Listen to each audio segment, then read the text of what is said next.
during the meetings, I've attended all but two of the awareness meetings in the finance committee is where we talk policy regarding finances. One of the things, the points that has been made that I feel just must be corrected on the record. I guess everybody has their opinion, is entitled to their opinion, but there are also facts that support different opinion. The opinion that I'm referring to is that the public is being told in my presence, which it's very hard to stay quiet in the back, but the tax freeze caused the need for the referendum, and that the county left money on the table during the tax freeze. This is just not an accurate assessment. The question, the first two slides show the actual historical record of how much tax relief was provided. The idea that the premise of money was left on the table is that the money that we all earn, save, is that money belongs to the government. And like Mike Madigan once said in Springfield, we'll tell the citizens, the taxpayers, how much they get to keep.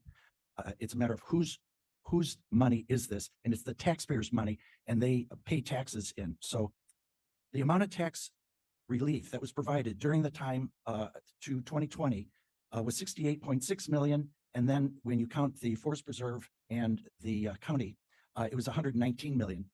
Those numbers were generated by, I figure, the smartest two folks other than Joe Onsick during my time as board chairman were Terry Hunt, put the slides together, but the numbers came from Mark Armstrong. We're in such solid condition that not only were surpluses in each of those years, there were surpluses, more revenue than expense, and I'll show that in the next couple of slides, but we were also able to pay down the public debt, if you put up the next slide, by 70%. So during that time, we went from about 90 million down to about first 25 million, but then 32 million because of the multi-use facility was additional borrowing, but it went from 90 million to 32 million. So that's not a condition where, well, we need more money. No, we had surpluses, plus we paid down the public debt. This is from the January 29th report from the finance department. So it's not these are not my numbers, they're the county's numbers. If you take a close look at the blue columns are the revenue, the orange column are the expenses. It shows that between 2014 and 2012 or 2022, there was more revenue than expenses, so surpluses. It was a break even in 2023. And then unfortunately, you see the pattern that the orange column is more than the blue column, or for the deficits. Sometimes people talk about, if you put up the next slide, well, that's because it's net or gross of the CARES and ARPA money, which is just, in my opinion, disrespectful to the auditors. But either way, the pattern is the same as demonstrated in this slide. And then finally, if you put up the next slide, please, and this is the last that I'll show. When I hear that there was no increase, or there is no increase in the taxes and the revenue that the county has received, that's flat out false. Now, I have to assume that the people who are making those statements don't know better, because if they know better by what this chart says, they have to be lying to the people they're presenting to, and they can't possibly be lying to the taxpayers as politicians trying to get more money.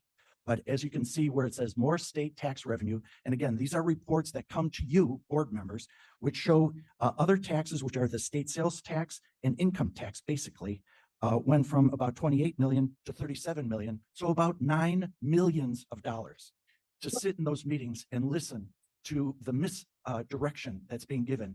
It actually has made me physically ill. I've lost a couple of nights sleep, or no sympathy, but it's like, at least be close. And you cannot possibly know what you're talking about as you're presenting to these people, because if you know and you're still saying what you're saying, you have lied, and that's a shameful kind of thing. So page 7 of the monthly report, just the monthly report, we are starting to decrease the amount. It's about 1.4 million total interest income.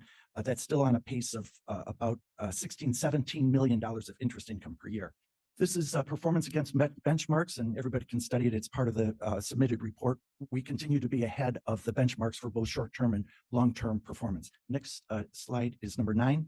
I have shifted some of the balances between the two managers. Both of the managers are doing wonderful work, in my opinion. I'm very grateful to Dale and Bill, who sat in on the meetings of the original selection of both Vectors and PFMAM. They're doing beautiful work.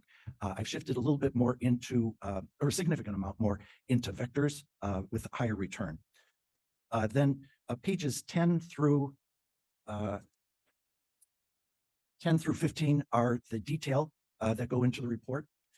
Then I started a new presentation of information to show you where we were a year ago versus the balance now. So the difference between February 29th of 24 and February 28th of 25, you'll see that your balances are now down by $24 million, a 5 to 6% decrease, plus the additional 21 million of additional interest income that has been generated, practically a windfall.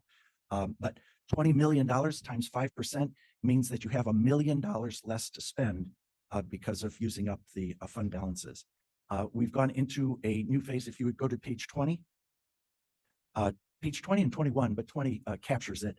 We now are, because we're spending down balances in accounts every time Carlos Mata, who's helped us for 29 years at Kane County, a wonderful person to work with. He and Jeannie Lifka present how much we have in the different accounts and then what the interest earned are, so that we rationalize and pick the lowest interest earning accounts to transfer the money in to take care of the spending obligations that are created. The windfall of interest income and where it goes, the answer is it's spread out among the people who manage 250 funds. And the question still remains, well, then what are those people doing with those funds?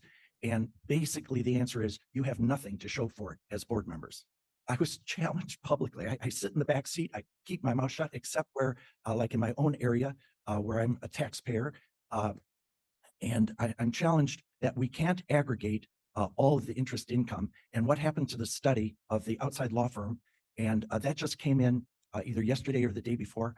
I'm going through its 5 pages. It was very well done. I thought that the state's attorney's office, Stephen Ford, did an excellent job on the first study. Who would have stated the conclusion a little differently, but he did an excellent job.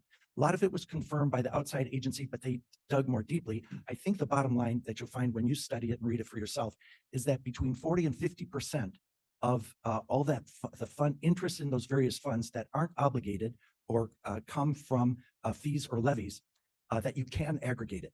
Where I come from, half a loaf will be about, I think, about 12 million out of that. That's a lot of money that you'll have at your disposal, included because it's so important to the environment of what the interest rates are. These are the interest figures according to the usinflationcalculator.com, and it's consistent across different sources. But this is the impact over 4 years of inflation, that if you had savings or earnings of $1.21 and you take it to 2024, the dollar is now 82.5 cents. So you've literally lost 20% of the purchasing power or the savings that you work so hard to generate.